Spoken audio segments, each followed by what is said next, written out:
Both of my parents grew up on dairy farms. The farms had been their family's livelihood for generations.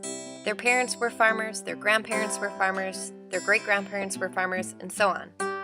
Back then, small family farms like my grandparents could be sustained because government programs ensured that even if farmers produced small amounts of crops, meats, and dairy, it was still valuable and farmers could make a living. Having these farms in the family was an asset. It fostered values of eating locally, respecting the land and animals, and cooking and preparing food yourself. Neither of these farms are in the families anymore. The loss of the family farm is not an uncommon story. With the changes in agriculture in the past 40 years, many of these small family farms did not survive. Why did this change occur?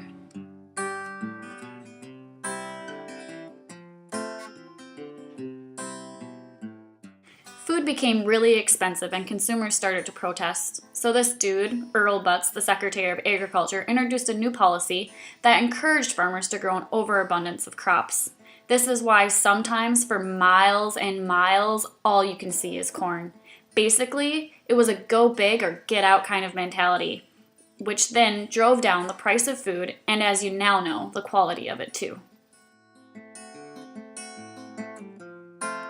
Now, how could one protest cheap food? What could be the harm? Well, for the small farmer, like my grandpa, that did not have the means to go big and grow from fence row to fence row, it meant the loss of the family farm. But there are other implications of this new farming practice. For example, cattle farming was greatly impacted. Since there became an overabundance of the corn commodity, it made perfect sense to feed corn to your cattle. For one, corn was cheap. Secondly, it fattened up your cattle faster. Third, since cattle were no longer grazing on pastures, you could have larger herds in smaller areas. But what did this mean for the animal, for the environment, for the overall health value of meat and dairy? Cows shouldn't eat corn. In fact, they are the healthiest when all they eat is grass. Cows that are corn-fed suffer serious digestive disorders. When they're confined into areas with ridiculous amount of other cows, they get sick. This is the reason why we have antibiotics in our meat and all of our dairy. And we're also destroying our land by this overgrowing of corn and other commodity crops. Not to mention, corn-fed beef and dairy is simply just not as healthy for us. There is an alternative to traditional commercialized meat and dairy farming. A way that respects the land and the animals, a practice that does not use pesticides and antibiotics.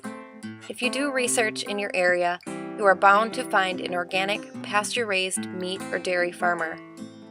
These people understand that traditional agriculture is unsustainable, and they offer an alternative. It is important for consumers to support these farmers' efforts and also to tell government that this is the way we want our food produced. Every 5 years or so, Congress passes a new bill that affects farming and food policies.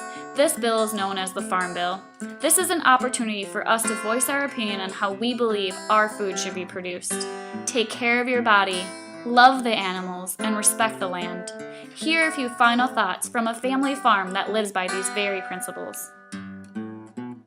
It's using what you have, using your land, to make a sustainable living. Okay. And so it's basically not leaching the environment. It's being a land stewardship. You're being a steward for the land. You're treating your animals humanely.